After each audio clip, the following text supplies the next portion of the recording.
ازيكم يا حلوين؟ عاملين ايه؟ يا رب كلكم تكونوا بخير. نعمل مع بعض باذن الله النهارده سكراب تحفه للجسم يا جماعه، بجد بيزيل معاكي بلاوي، بيزيل معاكي سواد السنين من على جسمك. لو انتي بمعنى الكلمه ما عملتيش اي سكراب قبل كده، بمعنى اصح مقشر لجسمك قبل كده، بجد هتشوفي بلاوي طالعه منك مهما كنتي حاسه لا ان جسمي تمام وما بينزلش اي حاجه خالص وهو كده تمام. بجد يا جماعه جربي السكراب ده، تحفة تحفة تحفة. من أول استخدام هتشوفي النتيجة وهم، بجد النتيجة وهم وهم وهم.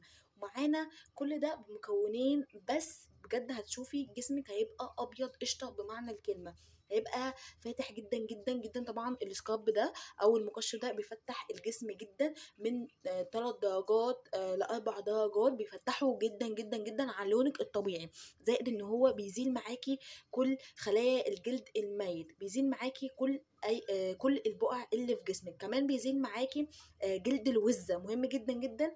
بيزيل معاكي جلد الوزة بشكل يعني تحفة، مش عارفة اقولك قد ايه. بجد جربوا معايا المقشر ده، تحفة بجد يا بنات، هتدعولي وهم وهم وهم.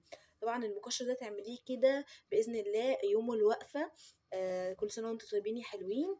بجد هيخلي جسمك في حتة تاني خالص، تحفة بجد يا جماعة. بس وتبدأ ان انت كده تعملي معايا المقشر، بس اهم حاجة نصلي على النبي كتير جدا جدا. يلا بقى تعالى اكمل لك كمان. زائد كمان ان هو بيزيل معاكي جلد الوزة، وكمان بيعمل ايه؟ بيعمل كمان ان هو بيزيل معاكي اي غمقان في الجسم، وده مهم طبعا جدا جدا لانه بيوحد لون الجسم كله، والجسم كله هيبقى لون واحد. طيب وكمان بيعمل ايه؟ بيدي نعومة في الجسم غير طبيعية. يعني هو مش هيقشر بس، لا ده انت هتقشري وهترطبي في نفس الوقت. يعني بجد وهم. جربوا بقى معايا كده ويلا نشوف ايه هو، ايه ده عبارة عن ايه وبيعمل ايه. بس اهم حاجه نصلي على النبي كتير جدا جدا. ولو انت مش مشتركه في القناه اشتركي في القناه عشان باذن الله يوصلك كل جديد. يلا نبدا مع بعض. يلا كده يا حلوين، صلوا على النبي كتير جدا جدا، ويلا قومي جهزي معايا المقشر ده. تحفه بجد يا جماعه، وهم. ينفع للاكواع، ينفع للركب، ينفع للجسم كله، للقدمين، للايدين، بجد وهم وهم وهم. يلا بقى نشوف هنعمل ايه. اول حاجه كده معايا ملح، معايا كده طبعا الكميه دي تكفي الايدين والقدمين. لو انت بقى طبعا هتعملي الجسم كله ممكن تعملي 5 معالق كبار كده، يكفي جسمك وحلو جدا جدا. بس تمام كده، تمام جدا جدا. طيب يبقى معايا كده معلقتين من الملح. لو انت عايزه تعملي جسمك زي ما قلت لك هتبداي ان انت تعملي 5 معالق كبار، هيكفوكي حلوين جدا جدا جدا، بيعملوا الجسم كله، كمان بيفيد منهم. طيب ومعايا ايه بقى؟ معايا البن، معايا البن. البن يا جماعة وحلاوته وجماله في تفتيح الجسم وإزالة البقع وإزالة اي غمقان في الجسم، توحيد لون الجسم، بيخلي جسمك بيبرق بمعنى الكلمه، يخلي جسمك بيزيق من كتر النظافه ومن كتر الحلاوه ومن كتر التفتيح. بجد يا جماعه وهم وهم وهم للجسم. جربوه بجد، هتدعولي هتدعولي هتدعولي. معايا كده بسم الله معلقه من البن، معلقه ونص من البن. طيب معلقه كده ونص من البن، واقلب كويس جدا. طبعا البن طبعا مش محتاج ان انت تتكلمي عليه قد ايه البن بيفتح. معايا كده كتله من الملح، هبدا ان انا احاول ان انا اخليها، شايفين؟ مش عايزه. طيب تمام مش مهم. صلوا على النبي كده كتير جدا يا حلوين طول ما انت بتتفرجي معايا على الفيديو. وقومي جربي السكراب ده كده لايديكي يعني كبداية كده، وشوفي هيعمل معاكي ايه من حلاوته. بجد هتعمليه وانتي بتاخدي شاور على طول، هتجربيه من كتر ما هو هيخلي ايديكي يعني تحفة، بجد تحفة، بيخلي الايد بتبرق. هيعمل ايه بقى في الجسم كله؟ وهم بجد يا جماعة وهم. هو ده المقشر اللي بجد تعملوه في يوم الوقفة عشان تشوفي نفسك حاجة تاني خالص في ليلة العيد. بجد يا جماعة وهم بيخلي الجسم بيبرق بيبرق بيبرق. طيب قلبته كويس جدا جدا لحد ما الملح بقى تمام جدا مع القهوة. طيب وبدأت دلوقتي بقى هعمل ايه؟ هبدأ ان انا اجيب معايا زيت زيتون. هاتي اي نوع تحبيه. زيت الزيتون وحلاوة زيت الزيتون قد ايه زيت الزيتون ده بيدي لمعة، قد ايه زيت الزيتون بيدي ترطيب، قد ايه بيفتح طبعا جدا جدا جدا. حلوة قوي يا بنات بجد، وهم للبشرة وهم للجسم، حلوة قوي في الترطيب، حلوة قوي ان انت تحطيه كده لان هو يدي لمعة بجد وهم يا جماعة. هحط كده كمية كويسة كفاية. طيب وبعدين هعمل ايه؟ لو ما عندكيش زيت زيتون تقدري انت تستخدميه بزيت لوز حلو وبزيت لوز مر بزيت الليمون. في حاجات كتير جدا جدا جدا. معايا نص ليمونة، شايفين؟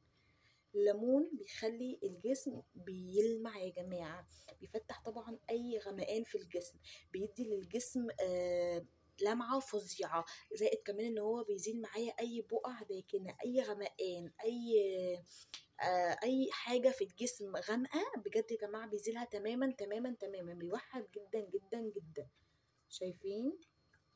هدمج طبعا كويس جدا. انا زي ما قلت لكم قبل كده كذا مره ان انا مش ببقى عايزه الماسك عفوا يا حبايبي، المقشر سايل، لا طبعا انا عايزه بس المقشر يبقى فيه سنه بسيطه جدا جدا ان هو سايل، لكن طبعا هو ماسك نفسه. ليه بقى؟ لان انا عايزه الملح يكون بيقشر معايا عشان يديني نتيجه كويسه ويقشر معايا كل خلايا الجلد الميت. عايزين معايا كل خلايا الجلد الميت. زائد كمان ان هو هيعمل معايا كل ازالة هيعمل معايا لمعة طبعا من الزيت، كمان من الليمون هيفتح بقى معايا جدا جدا جدا. بصوا بقى، هو ده القوام اللي انا محتاجاه. بصوا بقى بسم الله. وابدا ان انا طبعا على جسم نضيف تماما او الايدين او القدمين زي ما قلت لكم. سامعين؟ بصوا الحلاوه، سامعين؟ هو ده بقى التقشير الجلد الميت بجد يا جماعة. وهم شايفين؟ بحركات دائرية كده، وعلى ايدك كلها، على رجلك كلها، على كل جسمك، على الأكواع، على الركب. إزالة جلد الوزة بشكل نهائي من أول استعمال. بجد يا جماعة كل الناس اللي بتعاني من جلد الوزة وحاسة ان هي جربت كل حاجة ومضايقها، جربي معايا المقشر ده. وهم ترطيب، تنعيم، تفتيح، إزالة الجلد الميت، إزالة جلد الوزة بكل سهولة من أول استخدام، وحاجات كلها من البيت. وهم بجد يا جماعة. أهو بعمل طبعا كده. وطبعا خلي كده على ضوافرك شويه. ليه بقى؟ طبعا اول حاجه بتجري الدوره الدمويه، تاني حاجه بيلمع جدا جدا جدا الضوافر. بجد مش عايزه اقول لكم قد ايه بيخلي الضوافر بتلمع وشكلها حلو قوي وشكلها نضيف جدا وصحي جدا. اهو كده بالمنظر ده وكويس جدا بحركات دائرية. وابدأ ان انا اركز على المناطق اللي عليها اللي فيها غمقات. مثلا عندك غمقان في العقل، ابدأ ان انا بحركات دائرية. ما تتغشميش طبعا على نفسك عشان يعني ما تخليش التهاب ولا حاجة يحصل او احمرار. احنا عايزين على مهلنا خالص خالص خالص. طبعا ما تقلقيش تون حاجات دي كلها حاجات من المطبخ، ما فيهاش اي قلق نهائي، ما فيهاش اي كيماويات، ما فيهاش اي حاجه ممكن تاذي جسمك او ايديكي او القدمين. بالمنظر ده كده تمام. وهبدا ان انا هعمل بحركات دائريه. طيب لمده قد ايه بقى عملت كده؟ طيب يا ستي لمده قد ايه هفضل اعمل تقشير بحركات دائريه كده على اي منطقه من اللي انا قلتهم دلوقتي لمده 10 دقايق. طيب وبعد ال10 دقايق هعمل ايه؟ هسيبه 10 دقايق تاني. طيب نعيد تاني. يعني ازاي؟ بدأت ان انا عملت بحركات دائرية، عملت السكراب ده كده بحركات دائرية. طيب وبعدين هسيبه 10 دقايق على ايدي. ليه بقى هتسيبيه 10 دقايق؟ ما انت كده كده عملتي خلاص السكراب وخلاص الجلد الميت زال وخلاص. ازالة الجلد الميت خلاص تمت وخلاص. بشرتك ارتاحت خالص خالص وخلاص. ليه بقى تسيبيه 10 دقايق تاني؟ هقولك ليه بقى اسيبه 10 دقايق تاني.